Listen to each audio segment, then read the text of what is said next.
All right, why don't we get started? Hello, everyone. Welcome, welcome, welcome. Thank you so much for joining us. My name is Karen Cueva, Deputy Director of Creating Abundance Collaborative. And on behalf of our team, thank you so much for joining us for this first session of our new Creative Economy Pathways series. We are really thrilled today to welcome participants representing creative youth development organizations, teaching artists, workforce professionals, funders, researchers, educators, policymakers, and young leaders from across the country.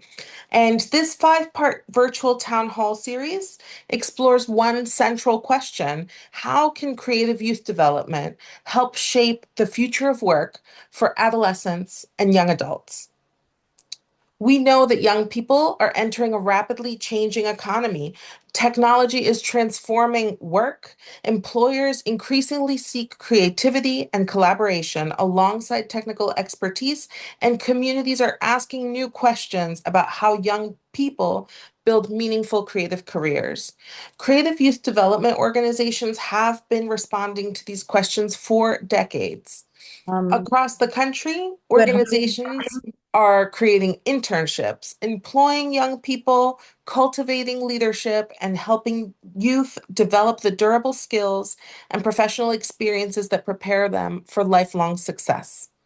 Today's conversation focuses on one important piece of that ecosystem: how are creative youth development organizations serving as youth employers? Throughout today's conversation, I invite you to think not only about individual programs, but also about what it would take for youth employment to become a defining feature of the CYD field. So let's get started by getting to know who is in the room. We have a couple of polling questions that we are going to launch, and those are two quick polls. As you have a moment while completing the polls, you're welcome to share in the chat your name, your organization, where you're tuning in from today. And today's first poll is going to be asking what best describes your role. So that could be what are you inhabiting in your organization? So we'll give just a moment for folks to fill out that poll. Loving seeing this really diverse set of different folks in the room. We've got folks from CYD orgs, we've got community youth organizations, we've got always teaching artists. Shout out to teaching artists, youth workers. Thank you so much for being here. Young adults, this is about and for you. Thank you so much for coming in.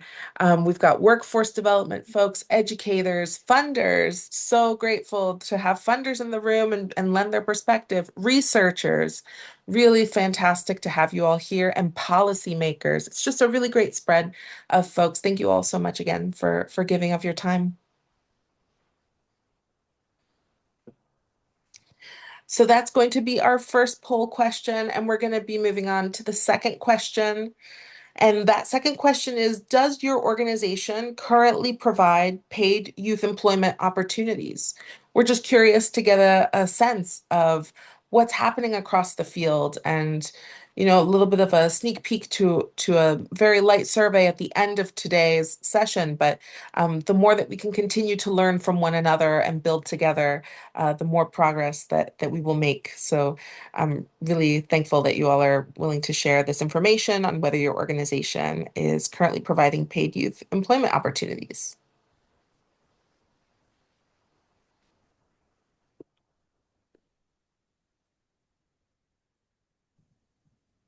Wonderful. We're getting a majority yes, and we've got another great percentage of folks that are planning to. So the bulk of folks in the room are opting in, and that is super exciting. And if you're not yet, we're really curious to um, take that walk and understand a bit more. So thank you for filling out these poll questions. So these results are really already telling us something important about this diversity of perspective and experience. So we'll be coming back to these later in the session. I'm now going to pass the mic to DeLuke Smith, our founder and executive director at CAC. He's going to be offering the broader version and the vision behind these conversations. So passing it along to you, DeLuke. Thank you, Karen. Thank you. So, want to say welcome. Thank you all for joining us today.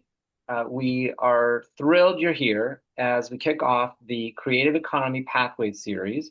We want to give you a very short introduction to the Creating Abundance Collaborative and our purpose and approach. This first slide really describes what our intentions are with the Creating Abundance Collaborative. So our ultimate goal is for all young people to thrive. We believe this is best achieved when they have relationships and skills rooted in their own identity and culture. Because this is the ethos at the heart of creative youth development, we are dedicated to strengthening the CYD field and its connections to other youth-serving sectors. Let's see, we can go to our next slide. Oh, someone could mute, please. That would be great.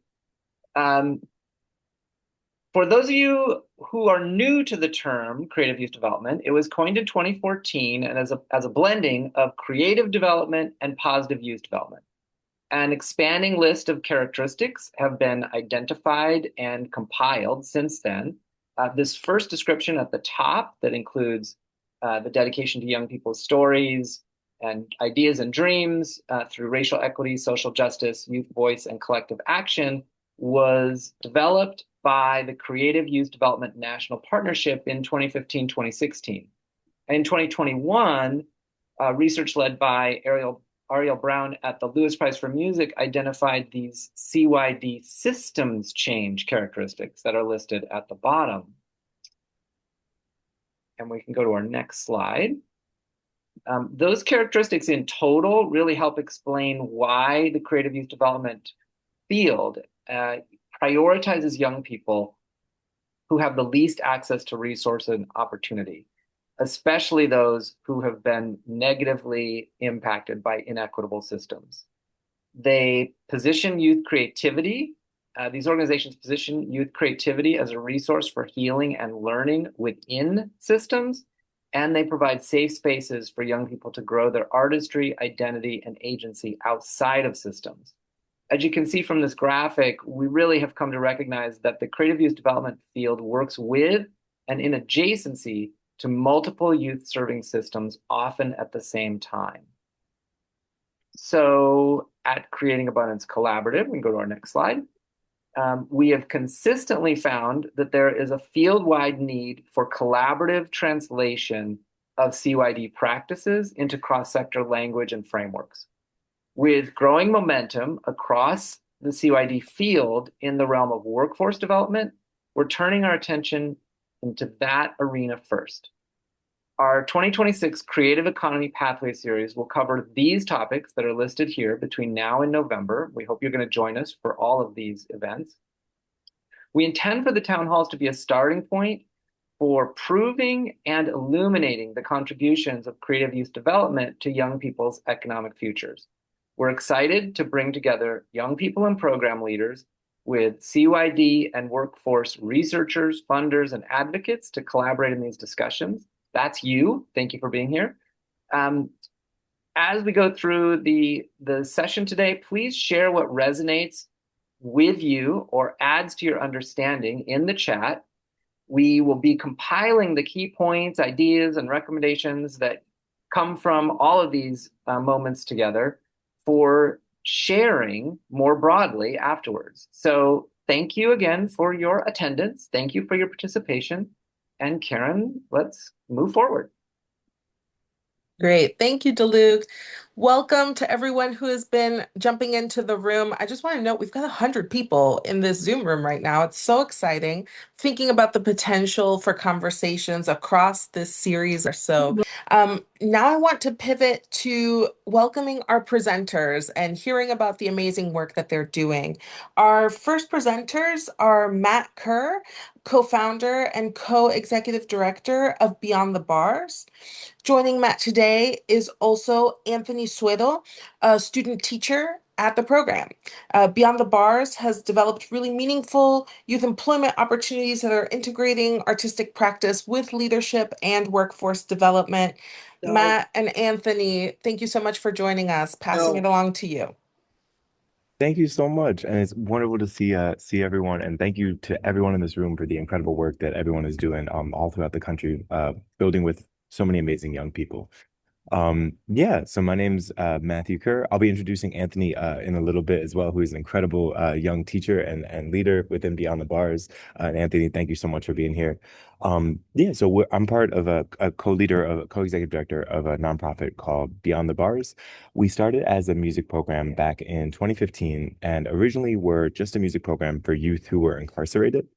And during this time, we taught way too many awesome young people who consistently said, we were either their first music program or one of their first music programs, and they never really had access to a musical or creative space. They also talked about a lot of the different systems that impacted them previous to their incarceration. They talked about things like housing insecurity and food insecurity, exposure to trauma without outlets for trauma, or outlets for expressing their emotions, and a general feeling that there weren't a lot of pathways for them to grow, and that the city in general, like they didn't really feel very much cared for. But while we were teaching in jail, we also saw amazing leadership in our young people as they grew with music, as they started doing music, as they started expressing themselves, as they felt connected to the community that we were all building together in there. We saw our young people really start to thrive and kind of organically, I'm sure everyone in here has seen this, just young people kind of organically teaching each other and supporting each other and kind of just generally emerging as leaders. And so they advocated over time that they wish they had, this before. And they said, please, go out and do some community-based music programs for their younger siblings. And so we started doing community-based programs in Philadelphia, probably back in about 2017. And same thing happened. We're teaching in a community-based space. The young people that we're teaching organically are leaders, help cultivate the space, help cultivate, the incredible energy around it, and kind of organically start teaching. But then once again, kind of advocate for the need to have more and more musical spaces across the city. And eventually we start building and we start partnering with a bunch of amazing orgs all throughout the city. And we end up building 60 different music labs all across the city in locations ranging from youth shelters and trauma clinics, but also to rec centers, community hubs, and schools. And as we did this, once again, our young people helped build these labs. We just saw them constantly, arise as awesome leaders. But building a lot of labs, we needed a lot of teachers. And we ran into a few things. One, we realized there is a limited number of we love all of the teaching artists in Philadelphia, but there's actually a limited number of teaching artists, right? There's the difference between an artist and a teaching artist, right, is definitely different, right? And so we realized, okay, to have more and more musical labs, we need more teaching artists, but within our city we have amazing teaching artists, but we actually needed more. And additionally, as we always say Beyond the Bars is two things. We're student driven and community based. And all of these great ideas that Beyond the Bars is implementing were ideas of our young people. The building out more music labs, that was our young people's ideas. And as we were building these labs, our young people advocated saying, hey, we want to be teachers in this organization. And so about 5 years ago, we built what was called our student teacher program. It's 5 years deep now, and I'm really excited to share what it's grown to be and where it's at now. But essentially, the student teacher program is based around, as a young person joins Beyond the Bars, they grow as an artist, right? But as they grow as an artist, they then have the opportunity to get a summer job and then eventually now a school year job where they learn, music, production, instruments, but also how to teach using social emotional learning and create trauma-informed spaces. And then they get genuine experience teaching and mentoring younger youth. So I'm going to be introducing Anthony in a little bit, but Anthony has taught probably over 100 students at this point. And a lot of students' favorite teacher is Anthony. He does an incredible job on keyboard. But yeah, so we've developed this student teacher program where students learn how to teach, they then get active experience teaching and get paid for it. And then from there, basically we've developed a pathway where a lot of our current staff are former students. So when we talked about, oh, we need more teaching artists, we've had after 5 years now, a lot of teaching artists emerge from this kind of pathway and pipeline. I don't like the word pipeline, but and then what's been cool as well is the students, if they stay in Philadelphia, a lot of them stay on as leaders and teachers. And if they don't, we've seen a lot of them go to school for education or going into nonprofit management, going into some of these different more social sector things that we've seen really their skills being, incredibly growing in it. So at this time, I'd love to show just a quick little video, kind of like putting some, faces and seeing kind of what the student teacher program looks a little bit like with some visuals.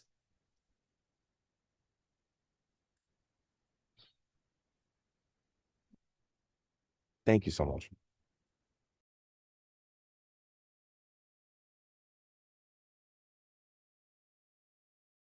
At Beyond the Bars, we believe that young people aren't just the leaders of tomorrow, they're already leading today. Our student teacher program, supported by JED's Career Connected Learning, empowers youth to not only grow as artists, but as educators, mentors, and difference makers in our community.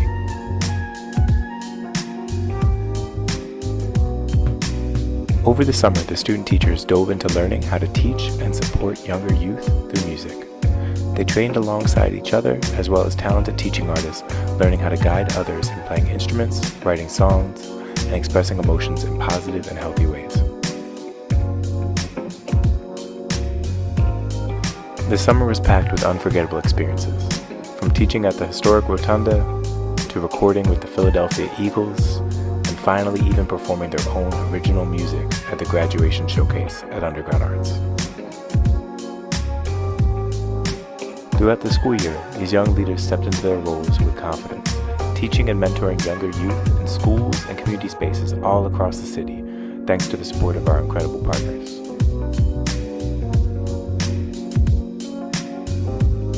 Because of our students' leadership, hundreds of young people all across the city gained access to music education, where they could learn how to grow as artists and express themselves through music with a supportive community having their back.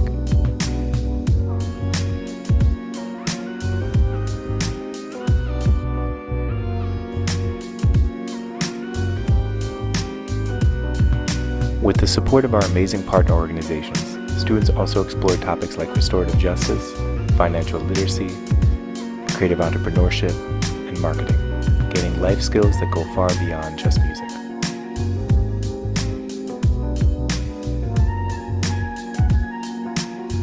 Our students were consistent leaders in our community as they spoke at both City Council as well as the Capitol building, where they advocated for youth employment. And their impact didn't stop there. Student teachers helped plan and lead community events like Drop the Mic, a powerful open mic and resource giveaway.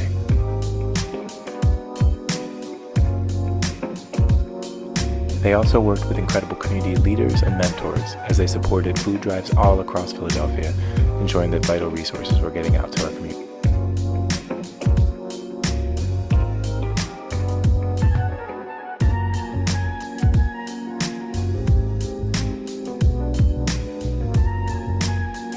For many of our young people, this is just the beginning.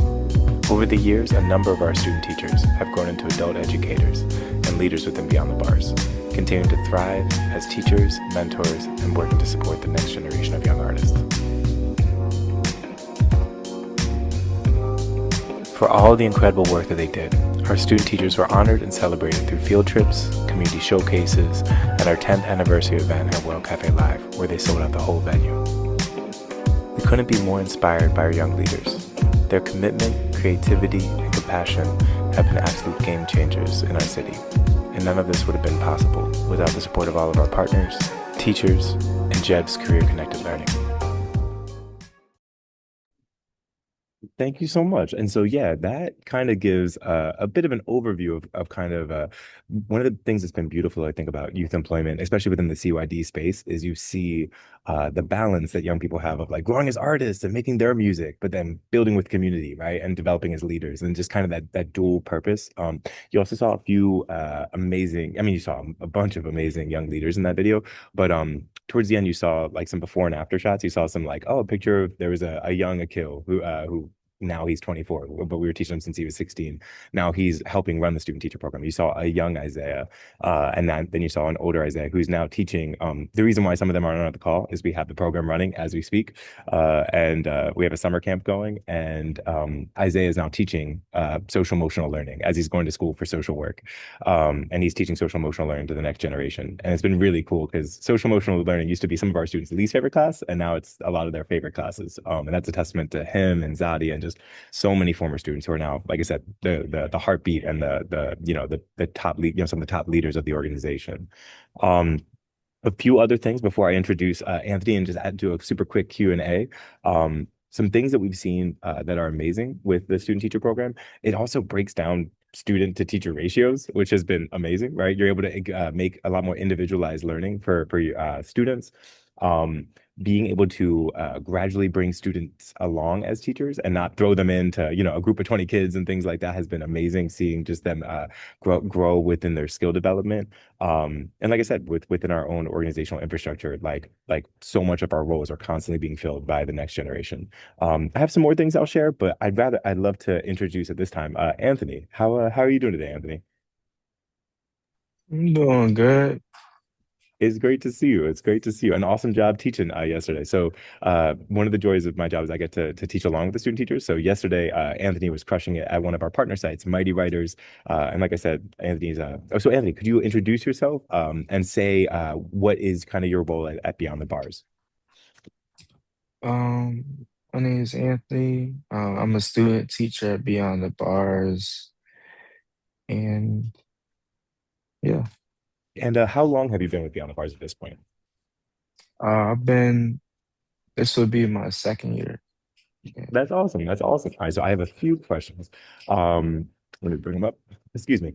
So, how did you first get connected with Beyond the Bars?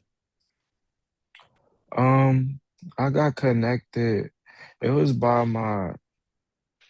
It was by another nonprofit I was a part of.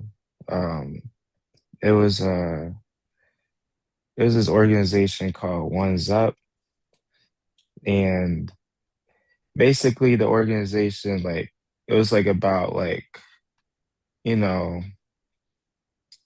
like like empowerment for like a black youth and stuff, and like through that it was like a leadership program where like we would like learn and like we would go out like in a community, like help others out and stuff.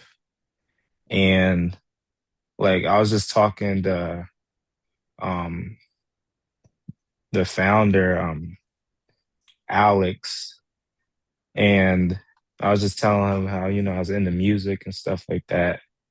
And he was like, you know what, you should look at C2L and stuff like that. And I looked at it and I was like, why not Beyond the Bars? Because they're actually like partnered with my school and stuff. So, and I had like went over there like for like a trip or something over there, and I liked it. So I was like, if it's part of C2L, let me go ahead and check it out. So I checked it out, and last year, like as Matt like was describing earlier, like it was like this student teacher program. It was like you're learning like how to play like different instruments and like how to teach and stuff. And then after you did that for a while, you actually go out and like you know show what you learn and like teach and stuff. And that ended up going well. And through that, like I've been able to grow like as an artist and stuff too. Because at the beginning, I didn't know a single thing on anything. I'm like, what is this? What is that? And now it's like night and day. You rock, Anthony. And so what made you stay with doing the student teacher program?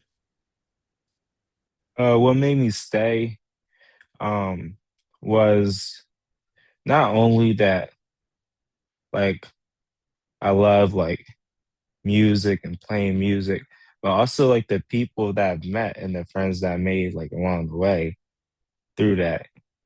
You know, it's been a good time. Learn a lot. You rock. And so what was it like what was your initial thoughts on teaching like music? And like were you nervous when you went to go teach for the first time? What were your initial like feelings around it? Yeah, yeah, I was a little nervous because like I just learned this and I gotta teach this to someone else. But like it actually wasn't that hard. Like over time, like got used to it and like you kind of learn like how like how different like kids and stuff learn. Because for one student, like the way you teach them could work for them, and for another student, you maybe want to pivot and do something else. You kind of just learn that. No, and you've been doing an amazing job, Anthony. What how do you feel about teaching now? Like yeah, what are your feelings on teaching? Do you enjoy it? Yeah. Yeah, it's really fun. Like I'm glad that I could go ahead and uh teach um other students and stuff like what I've learned and stuff. It's been fun. You rock, Anthony. And I'll wrap up with one last question is what would you say is like your proudest moment as a student teacher? Um that like I've been able to see like some students grow like from like the fall to summer. And I'm like, wow, like you really like been practicing and stuff like that. And they'd be like, Anthony, let me show you this new song I learned. And it's really nice to see. Anthony, you rock, and you've become a lot of students' favorite teachers over at Mighty Writers, at Right Rec, at a bunch of different places. We really, really appreciate you. And yeah, thank you guys so much for having us. Happy to answer any questions in the future, and we just really, really appreciate everyone. Thank you so much, Matt, Anthony. You're seeing the reactions pop up. It's really wonderful to hear all of the wonderful work happening at Beyond the Bars. I want to invite folks to share something that you heard that resonated with you. I know that folks are asking some really key questions about summer work that's happening. So it would be wonderful to continue that conversation in the chat.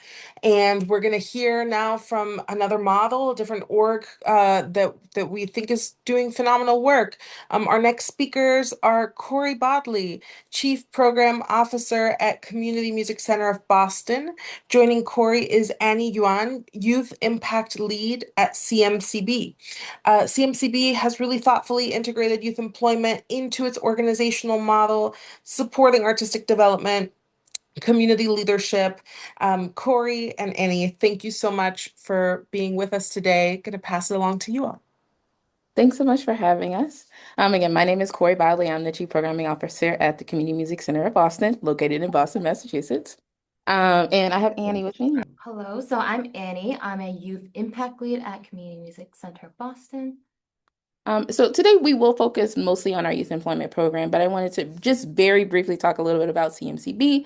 We are a 115-year-old organization. We started as a music education organization. So students in the historic South End neighborhood of Boston coming in, learning music, connecting with their community. Throughout our 115-year history, we have become one of the largest outside provider of arts education to the Boston Public Schools.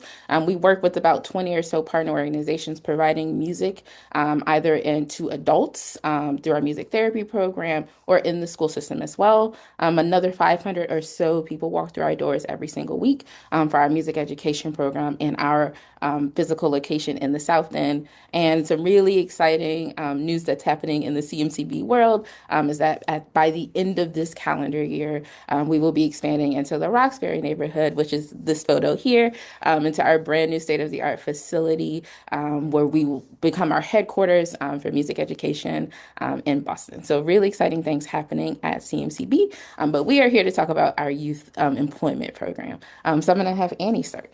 Perfect. So to get us started, I want to give a bit of a background.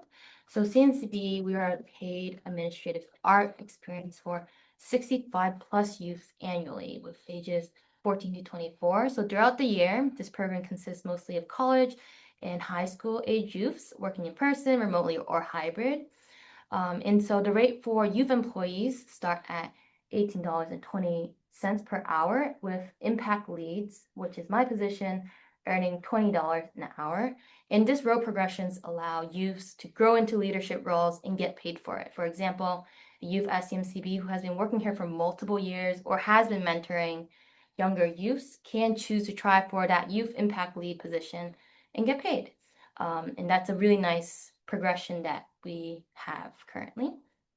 And so for our budget for FY27, we've budgeted around $290,000 for youth wages. And then there's another 20,000 or so that's coming from our partnership organizations. We'll talk a little bit about that on another slide.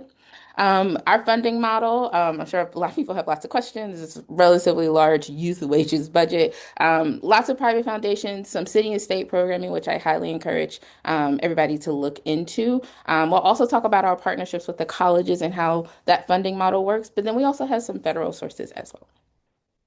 And so our program is not just a job, it is really a youth program. So we care about the individual, the growth professionally and personally. And so we would have workshops on financial literacy, for example, healthy relationships, like career planning and professional development or community building throughout the year. And this is like a big highlight of our program. You're not just here to work on arts administrative tasks, you really can build yourself with like our programming and yeah. Okay, next slide. Great. So a little bit about our program history. We launched in 2019. The Sphinx organization, which is an incredible organization located in Detroit, had some funding to support youth mentorship. And so we started our youth employment program for current CMCB students and our in-house music education program. A lot of them were aging. They had been with us for many years, aging out of high school, preparing for college, and really expressing like, hey, I'm interested in arts administration. I don't know quite what the next steps are. I'm looking for this kind of mentorship and support. And so we were able to get that funding to start. And one of the things that I always like to tell people is that, our executive director, I was not here at the time, but it was one of those things of like, hey, we're going to have these young people start. We just need to figure out what they're going to do. I know a lot of organizations will wait and try to like build out perfect structure and things like that. And sometimes it is just best to just get started and figure it out along the way, have it be something that is youth built as well. Okay, so the program was built to address the gap of paid administrative experiences in the arts for young artists. This was a need that we saw in Boston. Currently, it is led by a full-time youth development manager and coordinator, and youths get to choose their own department placement. So when I was entering as an intern at CMCB, they assessed my interests and put me in the appropriate department, and they're placed based on interest and organizational needs. And throughout the year, you can see if that department has fit you or if you want to work in another department. So for me personally, I've worked in 3 different departments. I've worked in finance, I've worked on programming, and currently in youth development. And we also have full-time staff at all levels across the organization serving as direct supervisors and receive creative youth development based on training. And with this, youths get one-on-one feedback. They get to choose some of their projects and express what their goals are with their work. Yeah. And one of the things that's really important to us is that we've built a culture that our staff want to work with young people. And that took a lot of work for us, which is, we had this full-time youth development manager, and that was a lot of their first task is building this culture where CYD is core and this youth employment program is core to what we are doing. It's not just seem like extra work. And then, as Annie mentioned, some of the professional development that we do with both the direct supervisors and young people. I think the best example of this is we had somebody from the city of Boston, their youth advancement and employment office come in, and we did a workshop around accountability and really framing that around CYD, where the youth you really led that conversation. We were able to leave with some like shared understanding, shared practices and principles as an organization around how we talk about accountability on both sides as a director and a supervisor, but then also as a young person.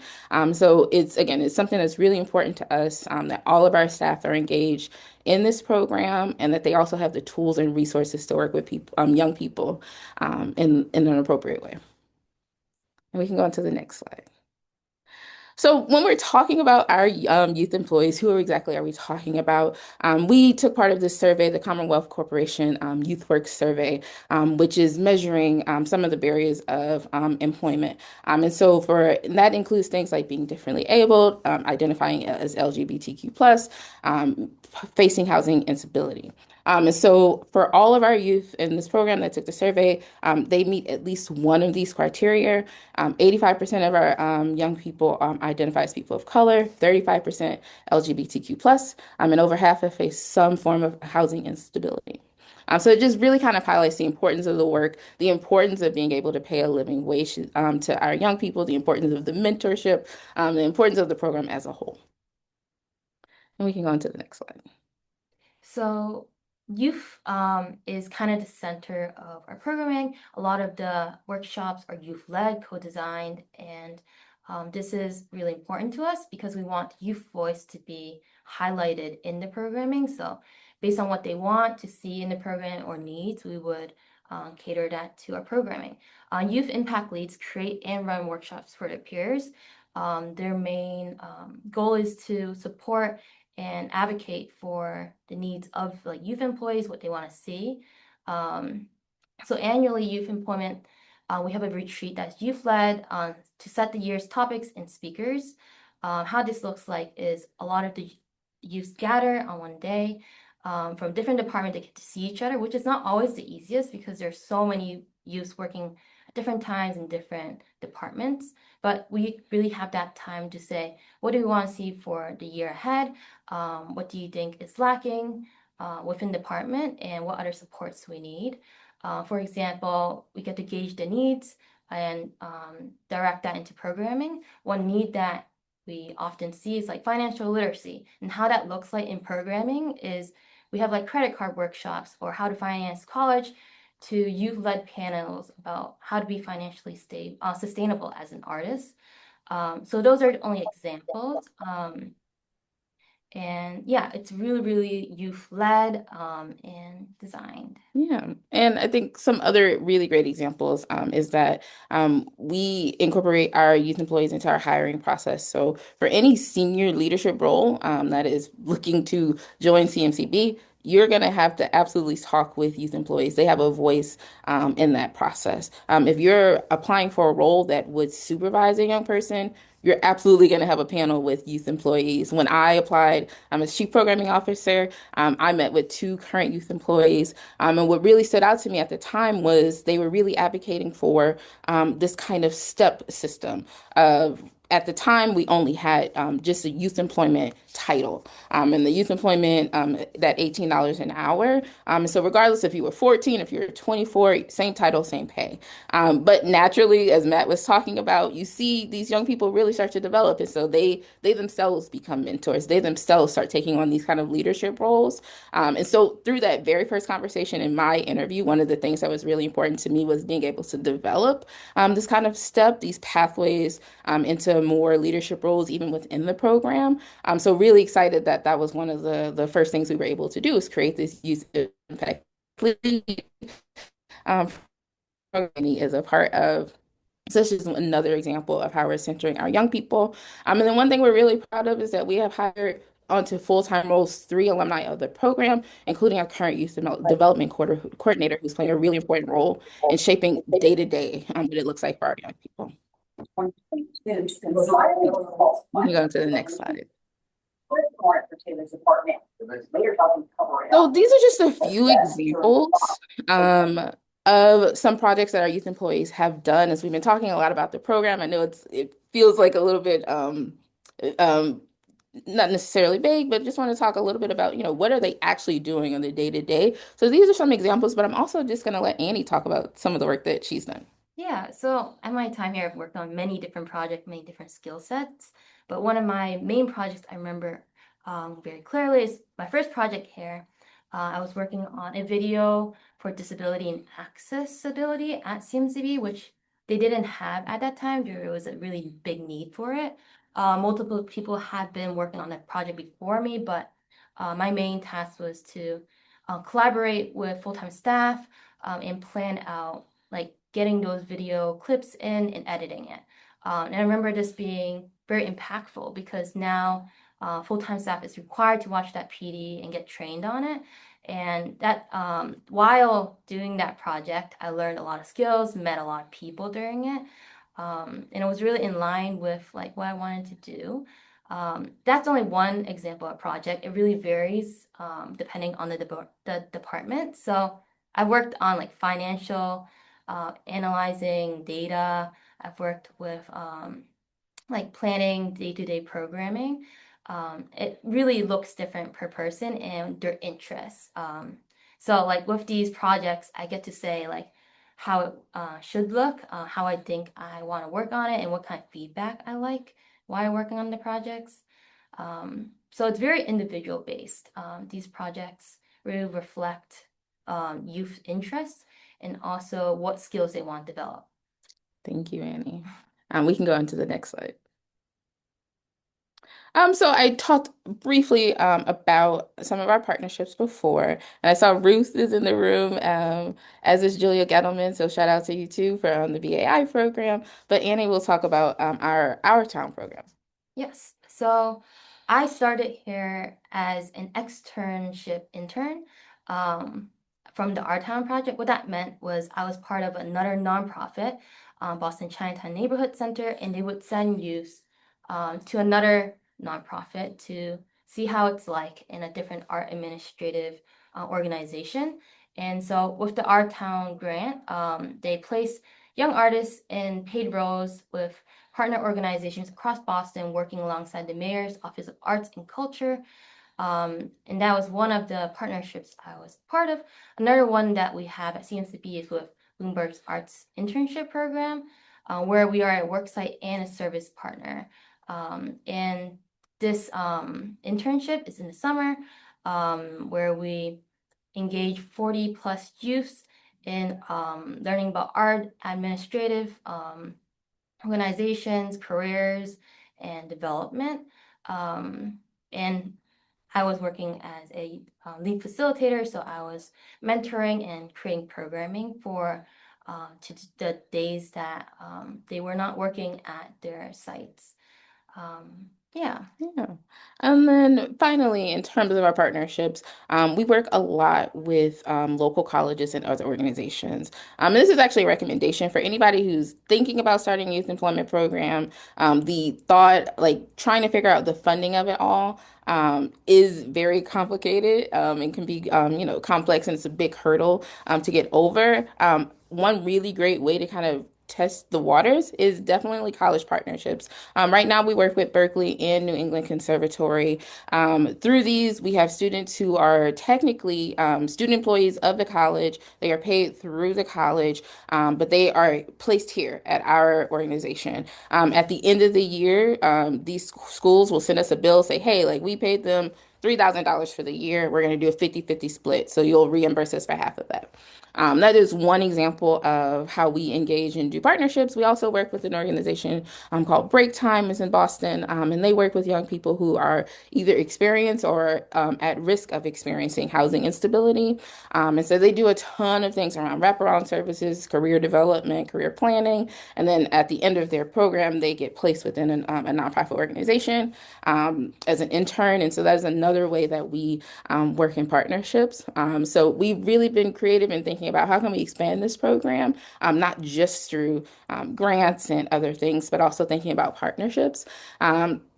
And another, as we are continuing to grow ourselves, and other organizations in Boston are, coming to us and saying, hey, we really want to get started with the youth employment program. We don't have the administrative capacity to do all of these other things. One of the things that we are exploring is how can we support those organizations by being kind of, again, the employer of note, the kind of main hub that they're coming to for the career development, the mentorship, the professional development, but then also being at work sites, which is very similar to our town program. And then we can go to our last slide. I'm sorry, 2 more slides.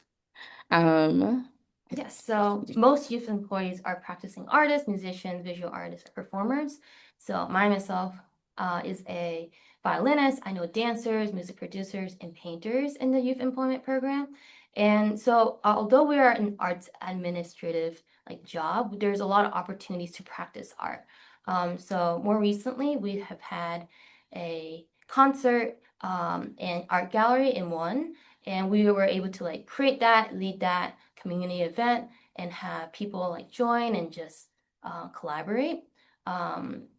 We also have opportunities for gigs outside of CMCB, and that looks like neighborhood events, sharing music to Greater Boston, or attending larger music events in Boston. There's opportunities to perform at the Greater CMCB Fall Benefit or Gala, and also to participate in CMCB-wide music events like Performathon, where students at the music programming, or people in the neighborhood, or people employed can perform for a fundraiser. We also have people come in to give concerts where we can also connect with. Yeah, and we do lots of workshops throughout the course of the year with working artists who are coming in to talk with our young people about their experiences, their path through their career as an artist. So while this is definitely an administrative position and program, we definitely want to make sure that our young people are getting the exposure and the connection to their art making as well. And then one last slide. So just a few benefits of our program outside of the, what we've talked about already. On the more HR side of it, these are true hard-time employees, so they are eligible for all the benefits that come along with that, and that includes sick time and access to our EAP. And Anna, you want to talk about the rest? Yes, another benefit is we have these PDs, PD funds, and one of them we have sent youth as far as Texas to co-present at conferences. We have youth impact leagues get funding for executive coaching. We have free use of the space to host concerts or events. I remember one of my coworkers having jam sessions. So we have all these program benefits.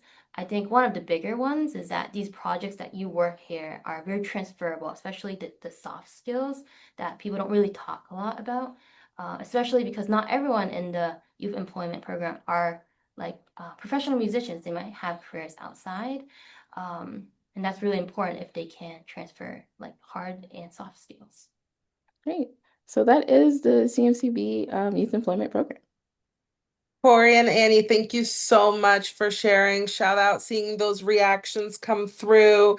Thank you for sharing all of the thoughtful work that has been happening at your program. We still have one more presentation. I know we're getting close to the hour, but just a reminder, this is a 90-minute conversation, and we still have a lot of party to do. So we've got more conversation, and then we've got panel discussion.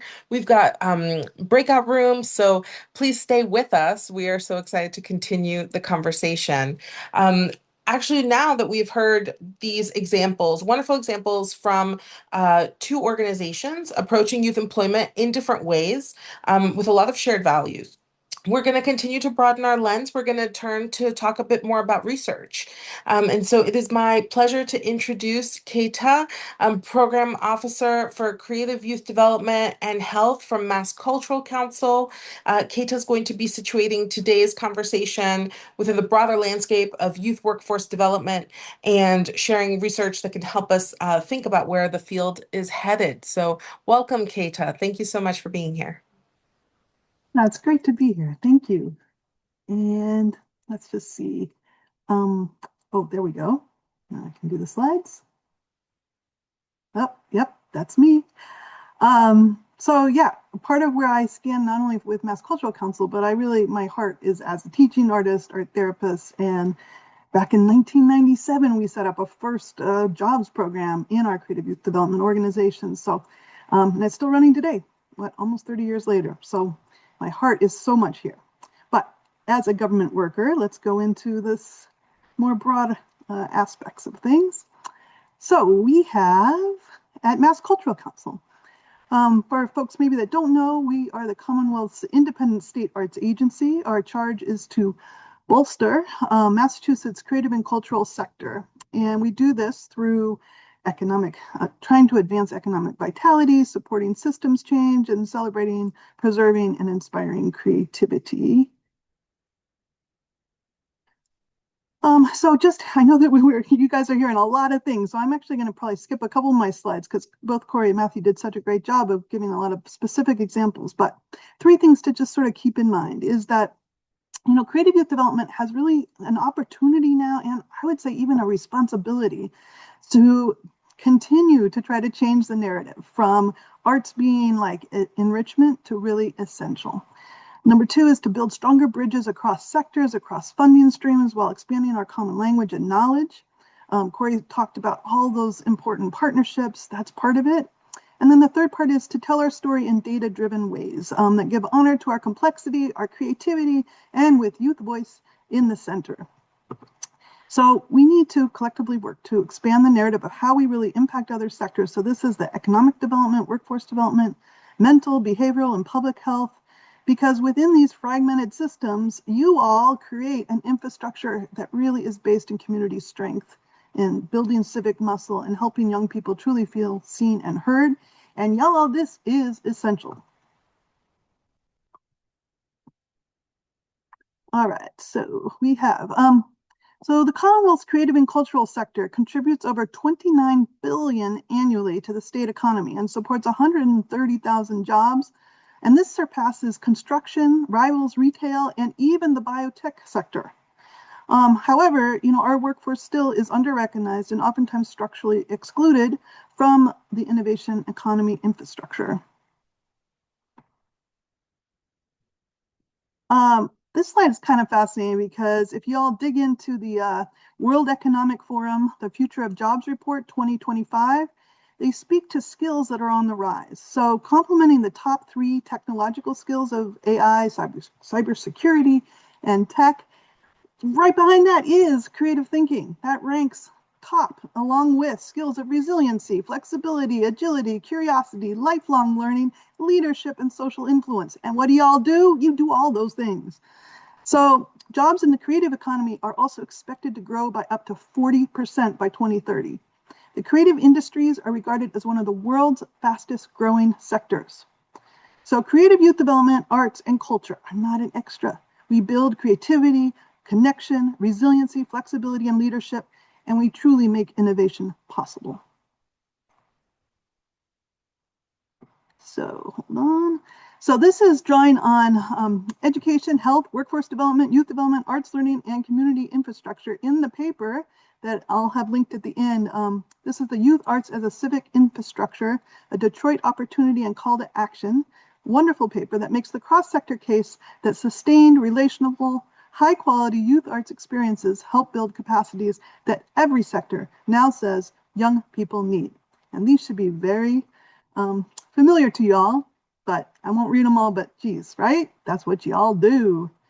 So how do you do this? Well, I included this little photo because we had a workshop where we talked about keys to belonging, and a quote from one of the teaching artists really gives a clue in how you all do this so well, which is, "From the moment our young people step it through the door, they are seen and valued, always, no exception. It's a practice that sends a powerful message, you belong here."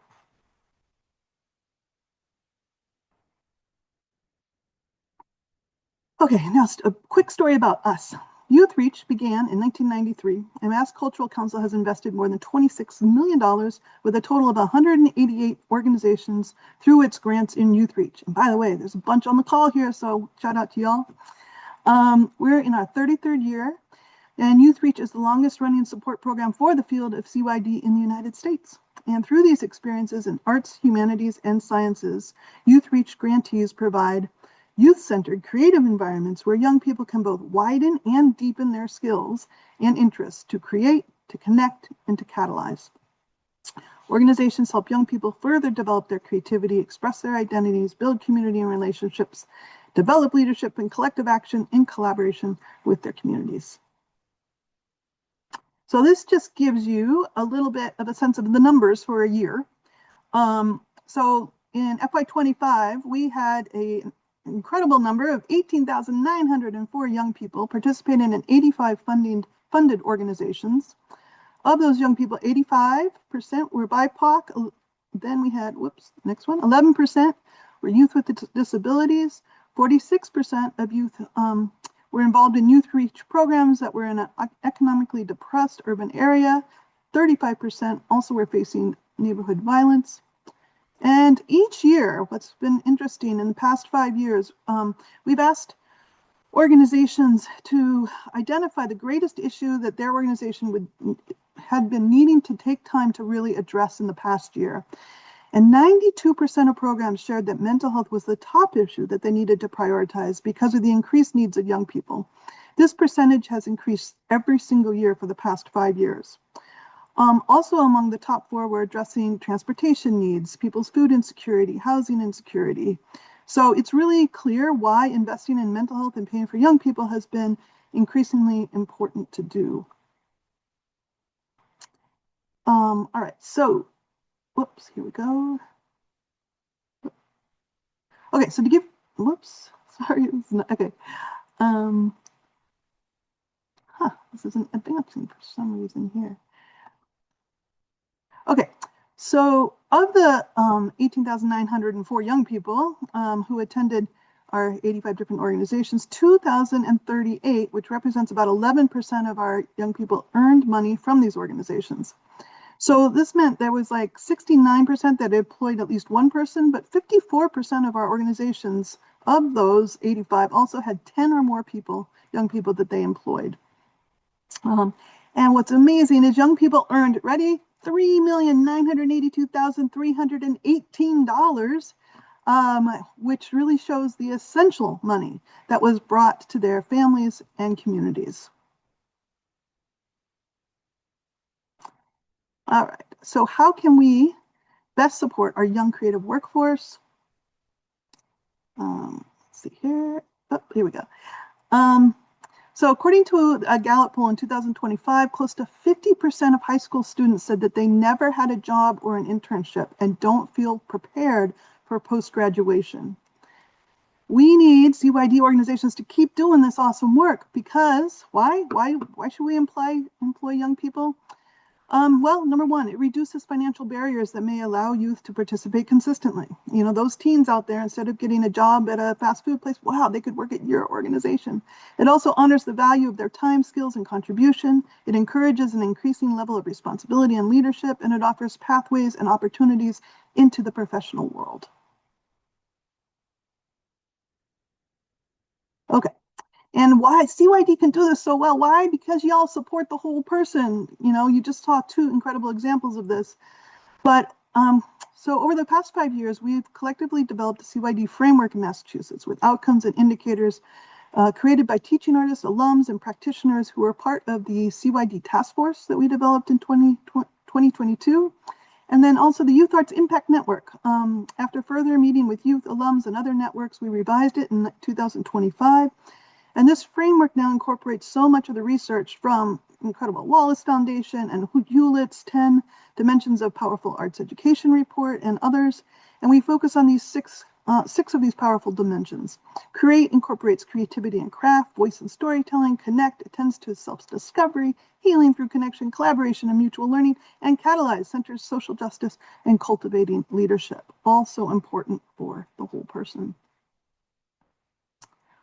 But just to take a little bit of a focus on youth leadership, you know, another stat to note that right now they say that only about 23% of current high schoolers actually work.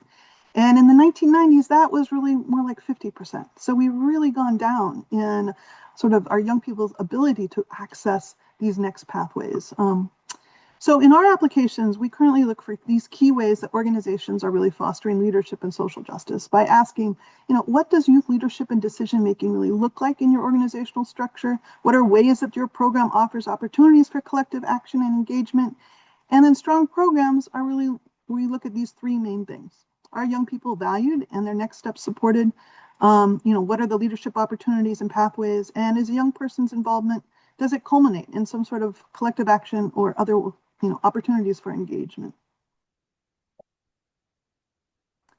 I just wanted to share this quote by La Collaborativa, which is one of our youth reach organizations. They said, recognizing barriers to opportunity, La Collaborativa provides comprehensive support to help navigate connections, resources, and next steps. These include mentorships, career exposure, resume and interview support, professional and communication training. Youth are also connected to academic support, housing assistance, food access, and mental health services to ensure full participation. This is such a strong example of what does it mean to have whole person and community care. I won't go into it because Cori did a great job talking about it, so did Matthew, but many organizations also really offer young people, it's the resume development, mock interviews, career mapping, goal setting, financial literacy is a huge part of it, college readiness, but also like entrepreneurship. What does that truly mean if you're going to embark on your own? And what does it really mean to navigate professional networking? As well as, both of the previous presenters talk about how many years young people oftentimes stay with the organization. So what are the opportunities for CYD alums? And, do they become board members? What are other aspects that they can play a part in? And just the importance of partnerships and really co-developing these pathways. All right, next one. All right, so real quick, sorry, one second. So staff are intentionally prepared to support members in identifying next steps, whether in higher education, technical theater, arts administration, performance, or social and civic sector work. So this is just one example of what incredible supports people give. And so 72% of our youth reach organizations offer support for high school seniors. And this also leads to or contributes to these numbers, which is that 95% of seniors that are youth reach members graduated from high school. Now, to keep in mind, we do have a really high graduation rate in Massachusetts, but it's even higher than what the statewide average is. And then 82% actually plan to attend college or a technical school. Real quick quote, just that I love. One second, there we go. One example here is shown from the Roots Rising Farm Crew, where 94% of their young people felt more prepared for the workforce and had a stronger work ethic, and 100% had more pride in their community.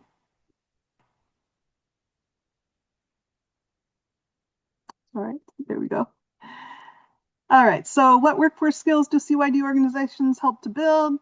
Cori already talked a lot about this, so people can read through this really quick, but a lot of different types of skills and really well needed skills for people to feel confident about moving ahead.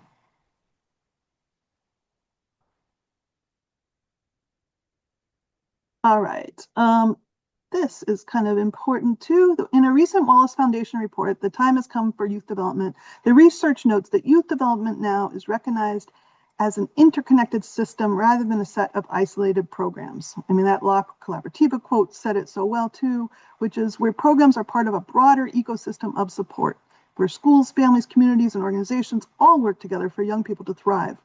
And we have found this so often to be true. One second, let's go here. Come on. So we developed an optional section for our brand new application because we have been listening to y'all about how much work you've been doing. So let's go there. So now, along with the Youth Reach grant of $20,000 for organizations who have invested in cross-sector partnerships and in extra expenses in either mental health or workforce development in this past year, they're able to apply for a higher award amount to be able to better address the needs and costs through these enhancement questions. So almost done here. So we ask, we ask, how does your program currently use funds to support young people in paid leadership and workforce roles? What help are they needing to navigate connections, resources, and opportunities? And once you know that, how are you actually helping to fulfill those needs? And then also, how are staff prepared to intentionally provide ways to help youth explore their next steps in leadership or employment? And then reviewers really looked for high quality workforce development programs where young people are listened to, where cross-sector partnerships and connections have been thoughtfully established, and where staff and program design demonstrate the ability to hear and address the needs and provide opportunities.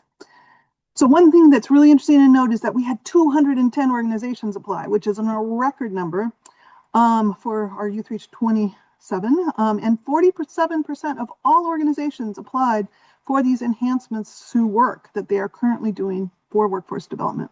And over 50% of our recommended FY27 Youth Reach grantees will receive enhanced funding because of these investments in workforce or mental health. And only approximately 15% are doing only workforce or only mental health, but more than 65% really spoke about investing in both. And because they invest, we need to as well, structurally, equitably, and sustainably. Okay, last quote. Also, based in this awesome Detroit report, if my notes can come up next. So I'd like to end with this quote, which is, okay, youth arts are part of a civic birthright. The right of young people to inherit, question, and extend, and remake the cultural life of their community. They are part of how a city tells young people that their voices belong in public. The strongest argument is not either a human birthright or the return on investment. It is both. Youth arts generate public value because they build people, relationships, communities, skills, meaning, identity, and economic possibility. So I look forward to this further conversation. And just, I think these slides will be sent out. Whoops, and there's an incredible picture too from the performance project. But we will be able to share these resources. These are some of the items that I listed as research. And then just thank you. Okay, well done, thanks. Käthe, thank you so much. Tremendous. Some of those stats are just really going to sit with me. I'm gonna, continue thinking about those long after this conversation. I want to bring one question to our panelists today, because we also want to have some time for breakouts. I want to be able to ask some folks looking ahead. So we're thinking, let's say 5 years from now. What do you all think needs to shift across CYD organizations so that youth workforce can continue to thrive?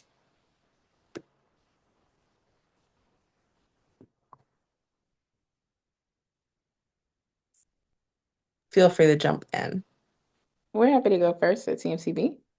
I think the first thing that came to mind, and it's something I talked about earlier, which is this culture around staff, around faculty, of like truly seeing the value of working with young people, in making this investment of building out the programming, of having their voice be a part of it. Yeah, I think for me that's one really important part of it.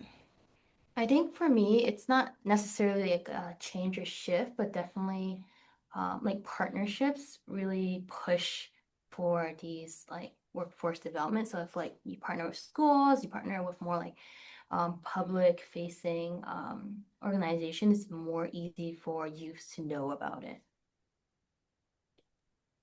Yeah, no, absolutely. I would say just having more platforms for youth leadership, where meaningful work is like happening for that, yeah, like that young person's able to engage in meaningful work while also receiving professional development, but also being recognized for the great work that they're doing in that moment as well. Yeah, and I'll just say, just keep in mind, you have so much to offer these cross-sector fields. And I think the cross-sector fields are so often moving towards where CYD has been in terms of these whole person care. And even in Massachusetts, our graduation, framework is now based on being the thinker, contributor, and a leader. And hello, like that's what y'all do. So just keep that in mind. Wonderful. Major shout outs to you all. This has been a wonderful conversation, and we're going to keep it going. I hope that folks, if you're feeling at all a sense of, oh, we're going into small groups, I might just duck out. I'm going to say, lean in to staying with us and take advantage of the resource of having folks all across the country gathered together. We're going to be posting a discussion question in the chat. And that discussion question is going to be what would need to shift across philanthropy, public policy, cross-sector partnerships, or within our own organizations for youth employment to become a core expectation of the field rather than an exception. You're welcome to use the chat, pop into the conversation. Thanks.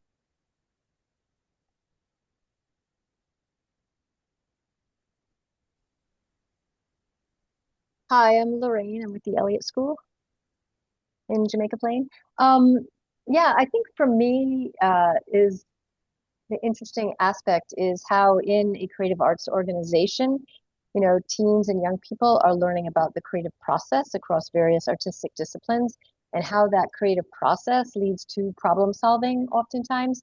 How do you problem solve something in the creative process, and the important link across industries that in any in an organization like the Elliott School, a team might be employed and might be learn through workforce development in this creative sector, learning artistic disciplines and engaging with partners. But at the same time, they may not end up after high school going into a direct artistic role, but they use that creative thinking, problem solving, collaborative teamwork to get a solution across any industry. And the value of that in this day and age, the value of that person having that skill is like essential. I guess I would like to see more of that integration across other industries and partners, even outside of the strictly arts organization. Yeah, in order to like participate, in the broader sector. Places where I've worked before that have done youth development, oftentimes you might only have like 35, maybe 45% of those young people actually going into a creative field, but then they use that skill set in another industry. So that's my 2 cents to the convo for today. I'd like to piggyback off of what Lorraine just said. If there were real pathways that perhaps if there, was some marketing done to the other sectors, other industries, so that perhaps real, pathways where our entry into the professional realm through our organizations, could, give more visibility to our trainees or to our apprentices. That way, the teens, the young people who we engage can really see a through line beyond the paycheck that they'll get from us. And then that came because of Lorraine. Thank you for what you said. And the last thing is what my original thought was the administrative support that is really required of employers to be a good, positive experience for a trainee. We all know what that is, right? Payroll, all of it. That's needed to help us help the young people prepare for adulthood. I'd like to chime in too, if I may. I think making the progress more visible is something that's really difficult. If a young person goes to college or a trade school and they wind up getting a job, in computer science or construction, whatever, it's very obvious, right? Like this ladder of success, right? You started here, you learned this thing, you got certified, you got a job. And a lot of the industry, where we're working, it's a little more nebulous than that, and the dots aren't as visible to other people. So I think if there's some way, to sort of, I don't know if credentialing is really what I'm trying to say. Maybe that's part of it. But even I think just like heightened focus on storytelling and success, sharing, because I think that there's a lot of this happening. It's just not as obvious to other people. So it's seen as, an add-on, as Käthe described, as opposed to like essential, right? And I think that's one way or one place where the narrative needs to change. I think we all see that and we kind of know it, but getting the rest of the world to kind of connect those dots. But I guess that's the challenge, right? We're all creatives, so we got to figure out creative ways to do that. I'd like to jump on that because I think that's an excellent point. And what I'm thinking about, so my background's social development in the arts, but right now I'm in a workforce development space out of them, or not linked to the arts, but it could be, right? There's so much funding. Workforce development is super important to private funders. There's certainly a lot of public money, and it does not exclude the arts. And pre-employment training is pre-employment training that can be congruent with what's happening in the arts. I think it's a way of telling our stories, getting it out there, building these programs, and just making it more visible. And of course, one of the best ways to do that too, which I saw somebody put in the chat, is finding the right employer partners, or really building out those cross-sector partnerships with employer partners that could help bring this work to a more visible place. And just one idea of many ways we can do this, but I feel like we're very close, and very excited about it. Can I riff on that just that systems wide? It'd be so great to learn from each other about partner readiness and what's the criteria for partner readiness, and maybe some best practices around that. Sorry, oh, go ahead. Excuse me. No, just wanted to highlight the fact that usually foundation or don't really link art with workforce development. So our youth that are getting these opportunities are definitely part of the workforce development. So to highlight the fact that art is really conducive of creating jobs. I would just ask for help as a sector to, because what did the prompt of this question sounds like we're preparing for, establishing this as a system, or, as a more visible way for young people to enter the field. But just if it could possibly not go in the way of, philanthropy, or the ways that we've seen where we end up competing against each other, or having to one up the next one to be the best at it and the most fundable. So if there's some way, because that pressure then trickles down to the young people, we see that in schools. So just if there's some way that we could, in the spirit of what this CYD is about in the first place, to maintain that as much as possible. I have a thought, maybe in the form of a question. It makes me wonder whether we are truly at the place where artistic pathways are considered to be viable career pathways at the same level that it's instinctive to think about STEM. And it's instinctive to think about, traditional pathways. That's just rolls off people's tongues naturally, as even in their parents. Their parents come from a generation where that's just the language they just, when they think about viable career pathways. So there might be some things that need to be relearned or unlearned from the generation before in order to keep the conversation going at home. Because generationally, even if the child is, the student is legitimately equipped and talented enough to really seriously pursue that, they're in a household that might not be a part of their value system in terms of how one gets work and how one is viewed as creating sustainable income and independence for themselves. That's a generational conversation, because then no kid wants to feel like they're the enemy or feel like they're in opposition to their parents. So now they're viewed as disobedient because they have an alternate career path that they are sufficiently equipped to pursue, but at the risk of losing the approval of their parents, losing that connection, losing the family support, because now the outside world still views you as a slacker if you're pursuing something creative. So I just wonder if we are at the point yet where the arts is a legitimate career path. Like I work in South Baltimore for the mayor's office, and I'm stationed at a school that is like 60% Hispanic, and the surrounding area pretty much low income for the most part. But as I've been doing workshops throughout the past year, we have all the traditional pathways, health and all the traditional fields that kids are training for.